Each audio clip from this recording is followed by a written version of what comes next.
ಕೊಡವ ಭಾಷೆ, ಸಂಪ್ರದಾಯ, ಆಚರಣೆಗಳ ವಿಚಾರ ಬಂದಾಗ ನಡಿಕೇರಿಯಂಡ ಚಿನ್ನಪ್ಪ ಮತ್ತವರ ಪಟ್ಟೋಲೆ ಪಳಮೆ ಈ ಪುಸ್ತಕದ ಪ್ರಾಮುಖ್ಯತೆ ಬಗ್ಗೆ ಮಾತಾಡ್ಲೇಬೇಕಾಗತ್ತೆ. ಪಟ್ಟೋಲೆ ಪಳಮೆ ಏನಿದೆ ಅದು ಕನ್ನಡದ ಮೊದಲ ಸಂಶೋಧನಾ ಕೃತಿ, ಕನ್ನಡ ಜಾನಪದದ ಮೊದಲ ಸಂಶೋಧನಾ ಕೃತಿ ಅನ್ನುವಂತಹ ಹೆಗ್ಗಳಿಕೆ ಅದಕ್ಕಿದೆ. ಸರಿ.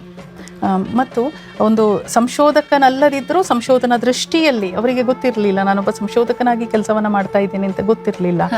ಆಸಕ್ತಿಗಾಗಿ ಮಾಡಿದಂತಹ ಕೆಲಸ ಇವತ್ತು ಕೊಡವ ಜಾನಪದ ಅಲ್ಲ, ಕರ್ನಾಟಕ ಜಾನಪದದ ಬಹಳ ಅಮೂಲ್ಯವಾದಂತಹ ನಿಧಿ ಅಂತಲೇ ಹೇಳಬೇಕು. ಅಷ್ಟು ಕೆಲಸವನ್ನು ಮಾಡಿದ್ದಾರೆ.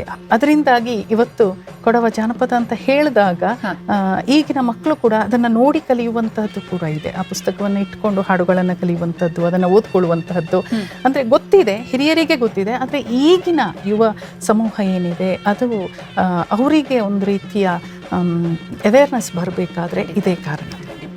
ಪೂರ್ತಿ ಎಪಿಸೋಡ್ಗೋಸ್ಕರ radio Azim Premji University YouTube ಚಾನೆಲ್ನ ನೋಡಿ ಮತ್ತು ಸಬ್ಸ್ಕ್ರೈಬ್ ಮಾಡಿ.